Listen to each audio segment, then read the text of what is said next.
నమస్తే తెలంగాణ ప్రజలందరికీ.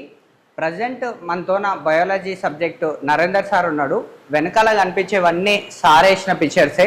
నేను స్కూల్లో మామూలుగా క్రికెట్ ఆడదామని వచ్చిన 10th క్లాస్ ఓపెన్ ఉందా అని చెప్పి చూడడానికి వస్తున్నా. అంటే హాలిడేస్ ఇచ్చిండ్రు టీచర్స్, మామూలుగా ఇంటికాడ ఉండే సమయం, అది గోల్డెన్ టైం లాంటిది. కానీ పిల్లల కోసం వాళ్ళకి సబ్జెక్ట్ క్లియర్గా అర్థం అవ్వడం కోసం అని చెప్పి సార్ హాలిడేస్ టైంలో కూడా ఇట్లా కష్టపడుతున్నారు. చూడండి సార్ని చూస్తే ఒక పెయింటర్ ఎట్లుంటారో అట్లా కష్టపడుతున్నారు.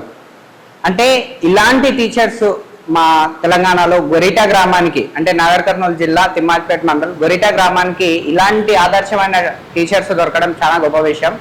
ఎందుకంటే ఈ స్కూల్కి వచ్చిన ప్రతి టీచర్స్ ఎంతో కొంత కష్టపడతారు. ఈసారి ఇంకా అసలు వచ్చినప్పటి నుంచి స్కూల్ని ఒక దేవాలయం లాగా మార్చడానికి సార్ పాత్ర చాలా ఉంది. జస్ట్ ఈ విషయం మోటివ్గా చెప్పడం కోసమే ఈ షార్ట్ వీడియో చేస్తున్నాను. మీ స్కూల్స్లలో కూడా ఇలాంటి టీచర్స్ ఉంటే కామెంట్ చేయండి. ఈ వీడియో ప్రతి ఒక్కరికి షేర్ చేయండి. ఎందుకంటే పిల్లల్లో కూడా ఇలాంటి మోటివ్ రావాలంటే టీచర్స్ ఇంత కష్టపడతారు అనేది తెలియాలని కోరుకుంటున్నాను. Thank you.